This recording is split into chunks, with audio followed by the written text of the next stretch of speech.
जैसे हम ये मंत्र जाप करते हैं, बाकी एक नाम को छोड़ के, सार नाम को, बाकी तो ये अन्य मंत्र यहीं के हैं सारे, कुछ आपको पता ही है। लेकिन हमारा उद्देश्य, ये तो हमारे इंस्ट्रूमेंट हैं, ये हमारे औजार हैं उस पूज्य वस्तु को पाने के लिए। जैसे हमने हैंडपंप लगाना है, तो हैंडपंप लगाने के लिए हम जो भी साधन प्रयोग करेंगे वो तो साधना है, वो हमारी पूज्य नहीं है।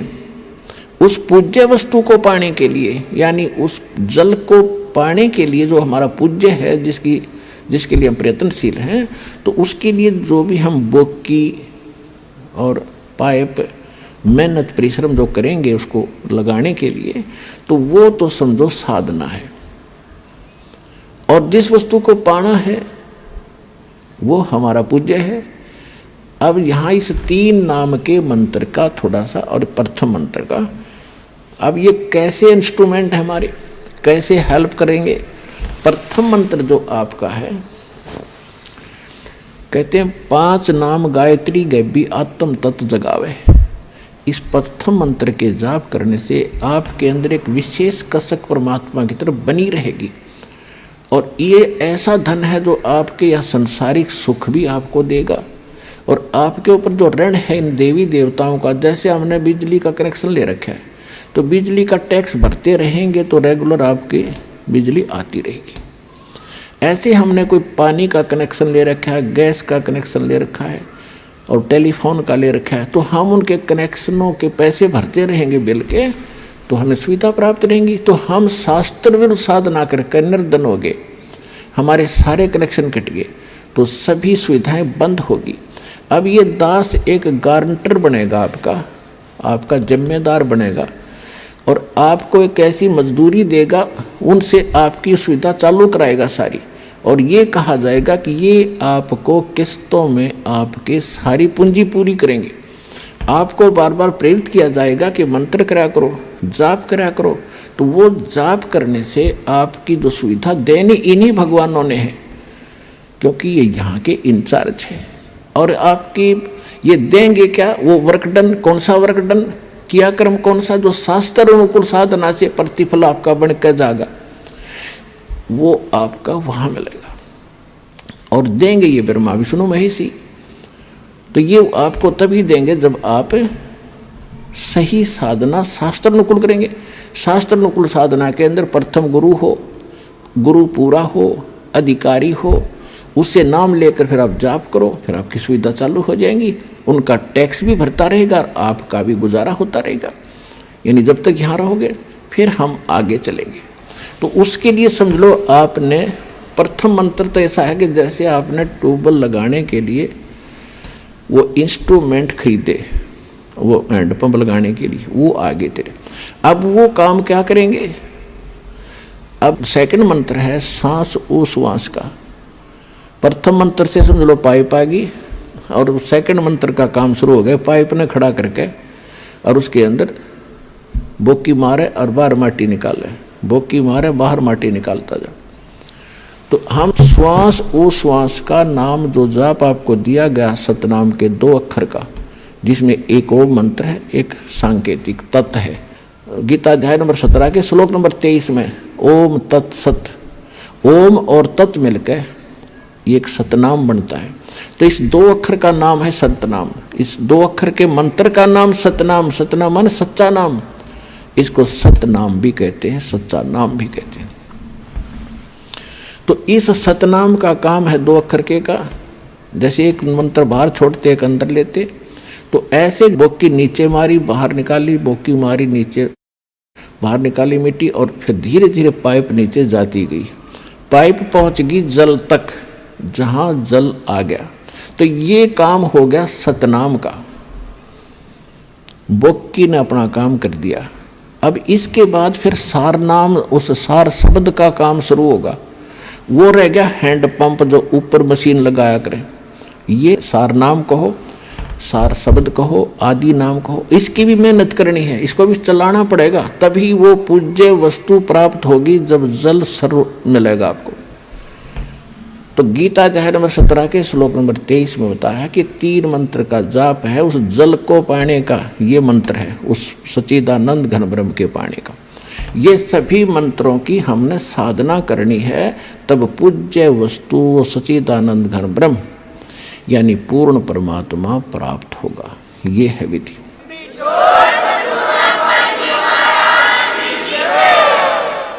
अब वो कैसे प्राप्त होगा? अब प्रथम मंत्र आपको दे रखा है, तो प्रथम मंत्र और लास्ट मंत्र, इनकी जो कमाई है ये आपकी सेव रहेगी, सेफ रहेगी, बचत रहेगी। और बाकी जो 5 नामों की कमाई है, साधना है, ये हम प्रथम जाएंगे जब आत्मा हृदय कमल से चलेगी। हृदय में रहती है आत्मा का मूल वास, यहाँ पर है। जागृति में फिर यह नेत्रों के पास आ जाती है, यहाँ बैठकर सारा कंट्रोल करती है। जब हम चलेंगे तो हम सीधे मूल कमल पर जाएंगे। वहाँ पर गणेश जी की चौकी है, वहाँ बैरियर है।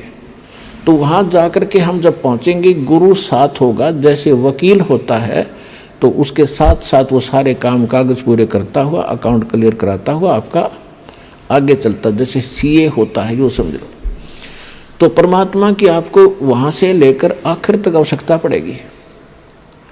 अब वहाँ आप जब जाओगे, परमात्मा पहले ही आपके सारे अकाउंट क्लियर करवा के इनसे और त्रिकुटी में बैठा पाओगे आपको।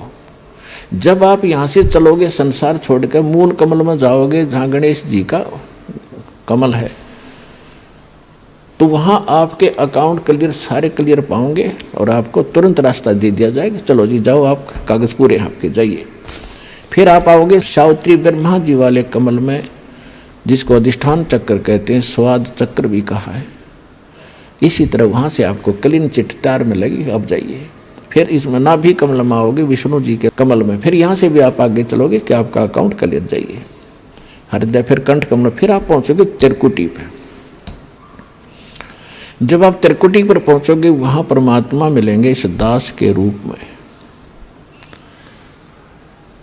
अब जैसे आप यहाँ गुरु जी के प्रति जैसा व्यवहार, जैसा विचार और जैसी श्रद्धा आपकी है, ये आपकी यहाँ रिहर्सल कराई जाती है कि गुरु मानुष कर जानते ते नर कहिए अंध, ओवे दुखी संसार में आग काल के फंदे। गुरु को मानुष नहीं जाने, गुरु गोविंद कर जानियो, रहियो शब्द समाए, मिले जब दंडवतम बंदगी, नहीं पल पल ध्यान लगावे। गुरु गोविंद दोनों खड़े, काके लागू पाए, बलिहारी गुरु अपना जिन गोविंद दियो मिलाए। अब परमात्मा ने यह सिद्ध करना हमारे को एक ट्रेनिंग दे रहे हैं कि जैसा व्यवहार आप इस दास के प्रति कर रहे हो, ऐसा ही भगवान के प्रति माना जाएगा। और जैसा आप दिन में रिहर्सल कर रहे हो, रात में सौपन भी वैसे ही आएंगे। तो संसार छोड़कर जब जाओगे, आपको सौपन सा बनेगा। तो जैसा आपकी आस्था यहाँ वहाँ तो सामने स्पष्ट नजर आओगी, तो वहाँ आपकी परीक्षा होगी।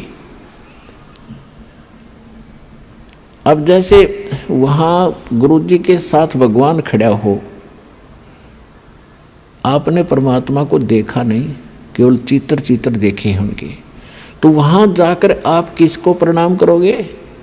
गुरु गोविंद दोनों खड़े, किसके लागू पाए, बलिहारी गुरु अपना जिन गोविंद दियो लाए। यानी हमने इतना दृढ़ होना है इस मार्ग पर सफल होने के लिए।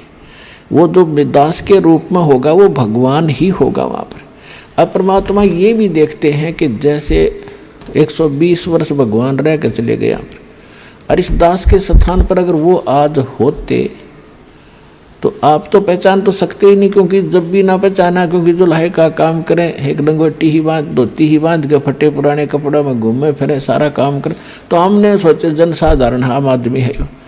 तो इसलिए परमात्मा वो एक विधान बताएंगे और इसलिए दास को भेजा के भगवान को पहचानवा दे, आपको पहचान करा दे। और कैसे मिलेगा ये नियम बताओ। तो जैसी उस समय भगवान होते इस दास के स्थान पर आप जैसा व्यवहार करते तो भगवान ये सब आपकी अकाउंट जमा होता रहता आपका कि इसका कैसा व्यवहार है, कैसा विचार है। तो अब दास ये देख रहा है, दास के प्रति जैसा आपकी भावना, जैसे आपके विचार, आपकी श्रद्धा है, तो आपकी वहाँ बुक में लिखे जा रहे। परमात्मा वाले स्थान के पास आपकी एक अलग से पैड है, आपकी बही है, आपका अकाउंट खुला हुआ है, एक फैक्स वहाँ जाता है। तो उस समय फिर आपका जैसा स्वभाव आप वहाँ प्रयोग करोगे त्रिकुटी पे, जैसा आप यहाँ कर रहे हो एज इट इज होगा। फिर वहाँ से अगर गलती कर दी तो आपको फिर भी वापस पटक दिया जाएगा, वहाँ से भी आपको फेल होकर वापस निराशा हाथ लगेगी। यहाँ अलग बात है कि किया हुआ कर्म यहाँ ऊपर के ब्रह्मांडों में आप देवता बने रहोगे हजारों लाखों युगों तक, और फिर वहाँ आपकी पूरी पूंजी भक्ति नाश करा कर ये वापस पटक देगा धरती पे। तो इससे बचने के लिए जो पहले हम मार खा गए, हमने धोखे खाए, उससे बचने के लिए अब ये फावल पॉइंट बताए जाते हैं। इसमें दृढ़ रहना बच्चों, बार बार यही आपको बताया जाता है। जब आप त्रिकुटी पर पहुंचोगे तो वहाँ ये नीचे के मंत्र तो हो गए साफ, कंठ कमल तक सारे आपका हिसाब किताब हो गया। आपके साथ वो 2 मंत्र का जाप वो और साथ है। यहाँ कंठ कमल से लेकर त्रिकुटी तक जाने का बहुत लंबा रास्ता है। ये तो एक यहाँ तो मैप है, वहाँ ओरिजिनल चीज़ है। तो वहाँ जाने के बाद जब आप पहुँचोगे तो 2 मंत्र आपके पास होंगे, 3 मंत्र होंगे, उनकी कमाई आपके साथ होगी। ओम तो ब्रह्म का है, और दूसरा जो मंत्र सांकेतिक आपको दिया जाता है सतनाम में, वो अक्षर पुरुष का मंत्र है, सात संग ब्रह्मांड के स्वामी का। अभी तक हमारे को 10वां द्वार का ही ढोल पीटा गया ऋषि महर्षियों के द्वारा। और एक जम्मू के अंदर मधु परमहंस को आवे, कबीर पंथी को और कह का पता नहीं इसने, और वो कबीर साहब की किताब अधूरी सी बाणी पढ़ ली, 11वीं खिड़की एकादश,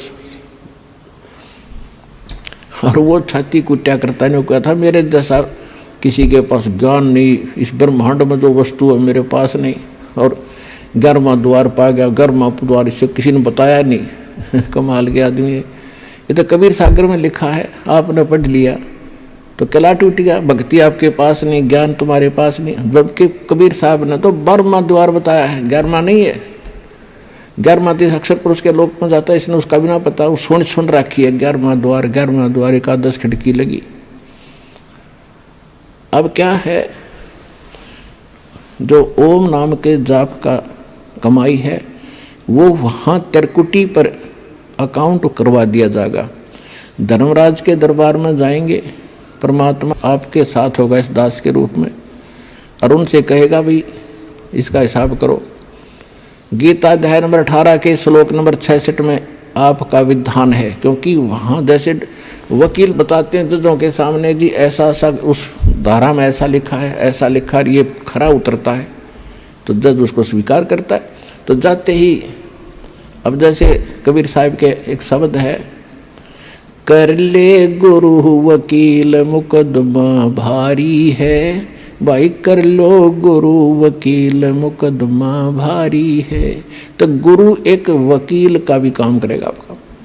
तो वहाँ जाकर के भगवान होंगे इस दास के रूप में, और वहाँ उनको कहेंगे जी आपके विधान में लिखा है गीता अध्याय नंबर 18 के श्लोक नंबर 66 में, सर्वधर्मान परित्यज्य माम एकम शरणम व्रज अहम तवा सर्व पापे भयमोक्षामि मा शुच। इसका अर्थ इन्होंने गलत कर रखा आज तक के अनुवादकर्ताओं ने।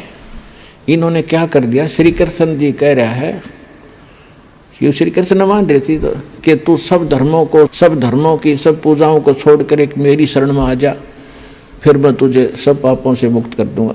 गीता अध्याय नंबर 2 के श्लोक नंबर 7 में अर्जुन पहले ही कह रहा है कि मैं आपकी शरण हूँ, आपका दास हूँ, मेरी बुद्धि अब काम नहीं कर रही, मैं युद्ध करूँ कि ना करूँ, मुझे सीधा मार्ग बता दो, आप मेरे गुरु, मैं आपका शिष्य हूँ। अर्जुन तो पहले उसकी शरण में था, ये सट्टे मारे तो कई नकल तो थी नहीं इनमें।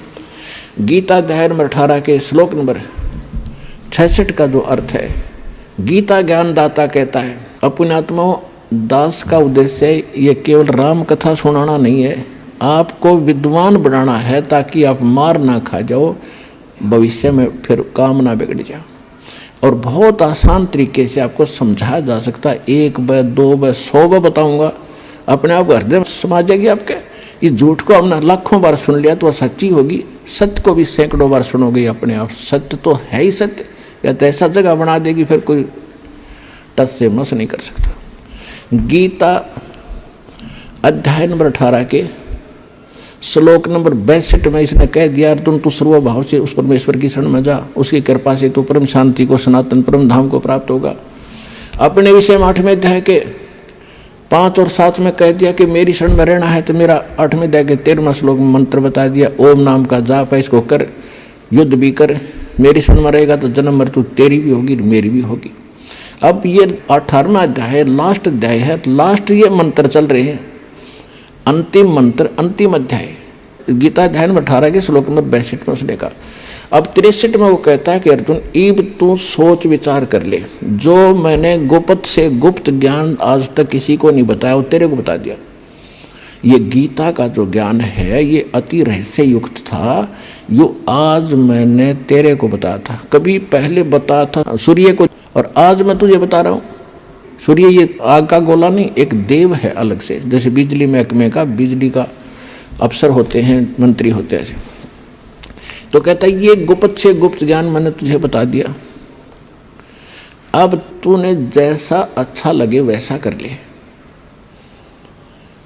18वें अध्याय के 64वें श्लोक में कहा कि एक और गुप्त बता देता हूं कि जिसके विषय में 18वें अध्याय के 62वें श्लोक में मैंने कहा कि उसकी शरण में जा, वो मेरा भी पूज्य देव है, इष्ट देव है।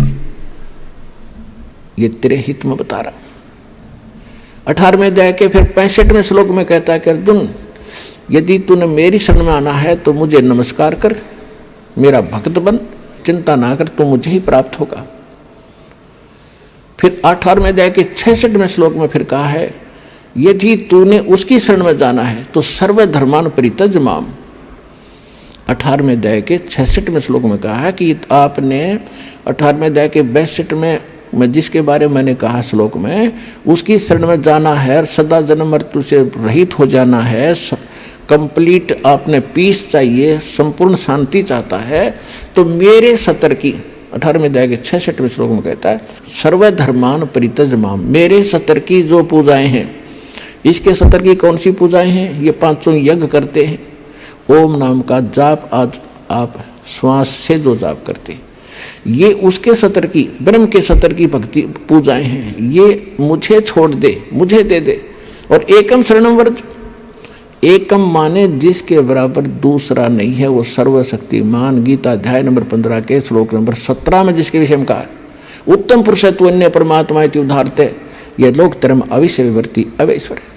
अब यहाँ पुण्यात्माओं एक 15वें अध्याय के 18वें श्लोक में ये विचलित कर देते हैं कुछ भ्रमित नकली संत गुरु। वो कहते हैं कि गीता अध्याय नंबर 15 के श्लोक नंबर 18 के बारे में रामपाल नहीं बोलता, अब उसके बारे में बोलने का विषय जब आए तभी बोला जाता है। उसमें क्या बताया है, गीता अध्याय नंबर 15 के श्लोक नंबर 16 में इन्हें स्पष्ट कर दिया है कि सरपुरुष और अक्षर पुरुष ये दो पुरुष हैं, और ये इन दोनों के अंतर्गत जितने प्राणी हैं वो नाशवान हैं, और ये स्वयं भी नाशवान है, आत्मा किसी की मरती नहीं।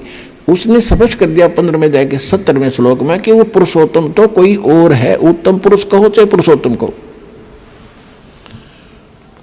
अब 15वें अध्याय के 18वें श्लोक में ये कहा है कि लोक वेद के आधार से, लोक वेद माने दंत कथा सुनी सुनाई, जैसे लोक वेद हम सुना करते, रामकृष्ण ब्रह्मा विष्णु महेश के कोई माता पिता नहीं, अजरो अमर है, सर्वेश्वर हैं, सारे ब्रह्मांडों के रचने वाले हैं, फलानी पूजा कर लो, श्राद्ध निकाल लो, भूत पूजा कर लो। तो ये था लोक वेद दंत कथा जो शास्त्र प्रमाणित नहीं था।